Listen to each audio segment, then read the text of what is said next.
So one of the most iconic parts or just aspects of rap are the collectives and groups that have been formed over the years. There's some legendary ones from like old school hip hop or whatever that I don't really care about. There's some new school ones that are cool. And then there are the underground ones. And something about rap groups is that they just never last. That's kind of like a stereotype, and the reason is pretty simple. Egos. They're rappers, guys. Come on. You can expect them all to like get along with each other and behave nicely and, you know, collaborate and have teamwork and those skills. Like, they're just going to do what they want. But that's cool. And the ones that have been around in the past have given some pretty great music. I wouldn't say memories, but like moments, and have quite a lot of influence. So this video is on iconic underground rap groups, and I know I made a Slay World video just the other day, and you're probably thinking, how many times are you going to talk about these guys that linked up in an Airbnb for 2 months in Orlando in like 2019? Okay, man, last time, I promise, at least for a month or two. So let's get into it, starting with Slay World. If you didn't know, Slay World was an internet collective that began as a group chat with a bunch of rappers in it, underground rappers in it. And I guess, you know, there were like a bunch of networking group chats on Instagram, and people would just like join them, and they would be like, let me join, whatever. And I guess one of them was called Slay World. If you don't know, Slay World wasn't actually a rap group at first. It was a clothing brand started by a guy named Kane from Canada. Kane was cool with this guy named Goonie from Ohio. I think he's from Ohio. Yeah, I think he's from Ohio. I might have just made that up though. The details have kind of blurred over the years. If you want to know the whole story, one of my first videos is actually on them. It's called, just go to my main channel and look up Slay World, the Slay World story or something. Anyways, it wasn't really a rap group. It was more of like a skate kind of thing, and it was a clothing brand. He was sending them like clothes and stuff, and anyone that was cool with Goonie would be like quote unquote Slay World. Eventually, some pretty talented people joined: Summers, Autumn, Can, this guy named Frank's Last Day, Isaiah TG, Endo, a bunch of producers. They had like the craziest producers, and eventually some of them linked up in Florida, the O, not O Block, Orlando. But I'm not even joking. By the way, I'm not saying that to mock them. That's literally what they called that. They would be like, I'm back in the O, or like, especially Can. But anyways, it may have not lasted for long, but during this time, these guys created some pretty great music. I'm not gonna lie, like they dropped some bangers. They never dropped like a group project together, but they collaborated a lot, like all of the members together. Some of them not so much, like Isaiah TG and Autumn weren't like the closest or anything, but you know, the core group like Summers, Autumn, Can, Goonie, they collabed a lot, and that's kind of what most people think of Slay World. Today, a lot of people, they think it's like Yeet and Wildin'. They were never part of Slay World. They were just like associates. Slay World fans actually didn't like Yeet, if you didn't know. And during this time, they dropped some of their most memorable work. I'm not going to go over the individual projects. That would take too long, and I already have a video on that. I don't feel like going over it. But it was when they were working a lot with this producer named Eddie Gianni, and they had like this they had like this ambient, like chill kind of not mumble, but like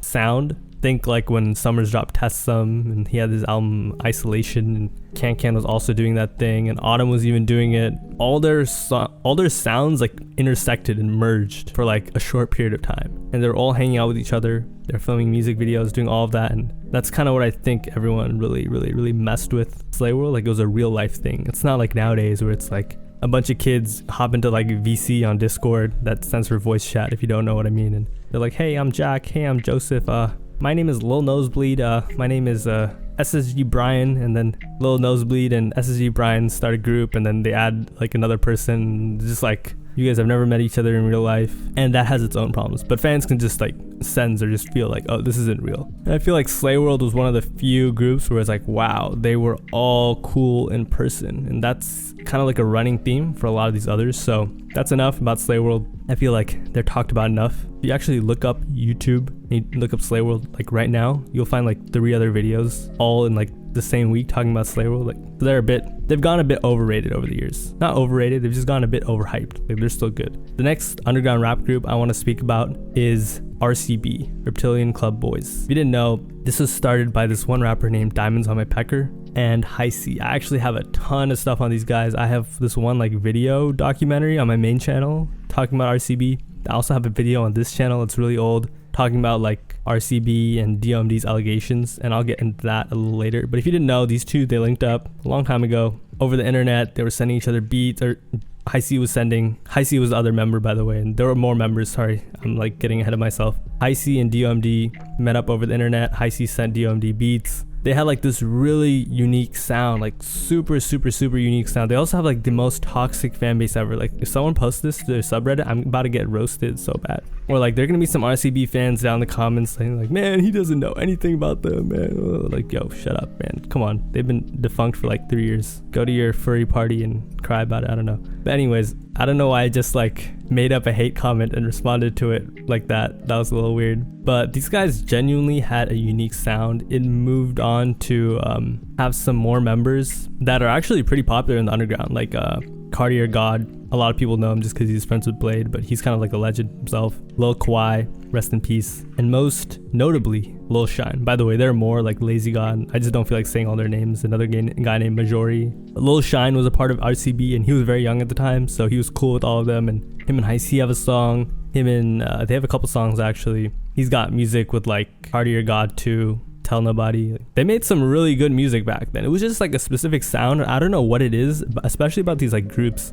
They'll have like an era where they just, no one can recreate that sound after. Like once it's done, like that Slay World sound, no one can really recreate it without it being like not that good once it's done. And with RCB, it's even more true. Like no one could really recreate that, not even them. It was just like so organic, so good. Like a lot of times these people come together and they're all just like really creative, I guess, or something. They're just talented, whatever. And it's like lightning gets stuck in a bottle. It's just like, dang. And then, you know, underground rap stuff happens. And that's what I'm about to get into. Basically, they had their run. And then DOMD just started getting allegations after allegations. Like, name an underground allegation that's popular. This guy had it. Little kids, done. Scamming your fans, done. Being a horrible person, done. Being a A-word, done. Being a P-word, done. You know, this guy had everything. He was just collecting the allegation infinity stones. DOMD I'm talking about. And he basically just became a bum, you know what I mean? No one messed with him. Heisey fell out with him. Everyone left the group, and RCB became defunct. Heisey even deleted most of his songs with DOMD and tried to like erase that part of his past. And it's unfortunate, but you know, they made great music, and you know, usually it comes to an end because of egos and stuff. This time it came to an end just because DOMD was scamming his fans, doing a bunch of messed up stuff. Anyways, the next underground rap group that's iconic is GBC, or GothBoiClique. By the way, there's so many, like I can make a part 2, but I'm just gonna do some of my favorites. I might make a part 2 if you guys comment some more ones that you think I should talk about. But the next one is GBC, or GothBoiClique. GothBoiClique stemmed from this one older collective called Thrax House that was based in like Portland, Oregon. And if you don't know the members of GothBoiClique, it was like Lil Peep, Lil Tracy, Coldhead, Macned, Cold Heart, Wicca Phase, Dubs, JP Dream Thug, Bishnark. They were a solid group. In like around 2016 to 2017ish, they were really active. And then Lil Peep passed away and everyone like disconnected. But even before Lil Peep was a part of the group, because he was the latest member, they were doing their thing in underground rap. They have a ton. They only have one group album. There was supposed to be another one, but the pandemic ruined it, and it was really good. I think She Fell Asleep, the song by Lil Tracy and Cold Heart. That was like one of the first songs I liked on SoundCloud back in like 2017 or maybe late 2017. I don't know, something like that. Super classic song, or maybe I found it on YouTube. I don't even remember. But you know, they had a ton of insane classic music. I'm not gonna lie, like stuff I still bump today. And a lot of their associates are totally like, I don't even know where they're at. But anyways, GothBoiClique really began in like 2016 or something, when that other group I talked about, Thrax House, became too big. So they started one more emo rap focused, and they started making waves. Other than like Bones and Black Cray, like GothBoiClique is really credited for being the pioneers of emo rap, and they were doing the whole sampling old bands and stuff and singing and rapping over it. And I'm just giving that disclaimer before about Black Cray and Bones and all those people, because whenever you say something like these guys are the pioneers, someone in the comments is like, well actually, but okay guys, come on, you know what I mean. And they caught the attention of Lil Peep, who was pretty big, but he was still really small at the time, and he eventually got signed. He blew up, and during the end there was even like this conspiracy after he passed away that he was gonna leave GBC, which it seemed like he actually was, because they were like using him, certain members, and he was feeling too anxious and he felt like he owed them and stuff. So yeah, that's unfortunate, but it is what it is.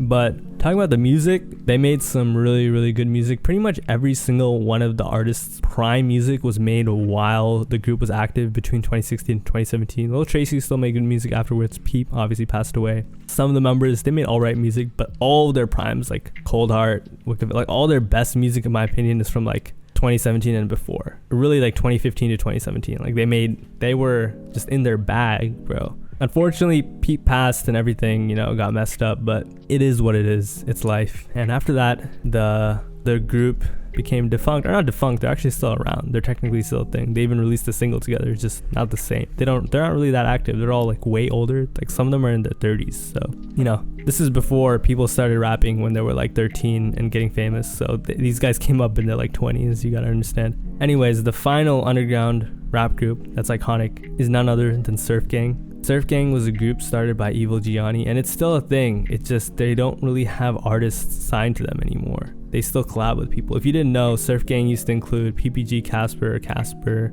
Polo Perks, Mo Beretta, this other guy named Bobani, I don't know how to say his name, sorry, I probably butchered that. Baby Sosa, they were all Surf Gang. They had a crazy roster, and more importantly, they had a crazy sound, and actually, I would say even more importantly than that, they had insane chemistry, and it was really organic. Like, these guys were friends in real life. I remember reading something on them. It was like an interview they had done, and one of the members was asked by the interviewer, hey, why do you guys have so much like chemistry? Why are you guys like so cool? What's different? And basically they said, we see each other every day. We're always out skating with each other, hanging out on the block, whatever. And they were just genuine friends, and fans could feel that through the music, and they understood that. So when they made music together, it was like, I guess, like drinking water or something. They were just hanging out with their friends. So you can feel it. I feel like a lot of the members had like really good music, and I'm not gonna lie, like I'm not gonna get into why the group fell apart or anything, but it's kind of a shame because Mo Beretta made probably his, I still like his music from Surf Gang and the stuff produced by Evil Gianni compared to the stuff he's dropping now. Even though he's doing his thing now, I just don't think he's as good anymore. I like that stuff better. You know what I mean? The other guy, Casper, he like retired. Oh shoot, how did I forget? Pasto Flaco was also part of Surf Gang. Pasto Flaco was going crazy, I already talked about Pasto Flaco in my Underground Rappers I Miss videos, so I'm not going to say it again, but he had some cool stuff there too. But Polo Perks peak was with Surf Gang. It's not even close. Like, him on those Evil Gianni sample drill beats was like a perfect combination. But he left the group too. He made like a statement.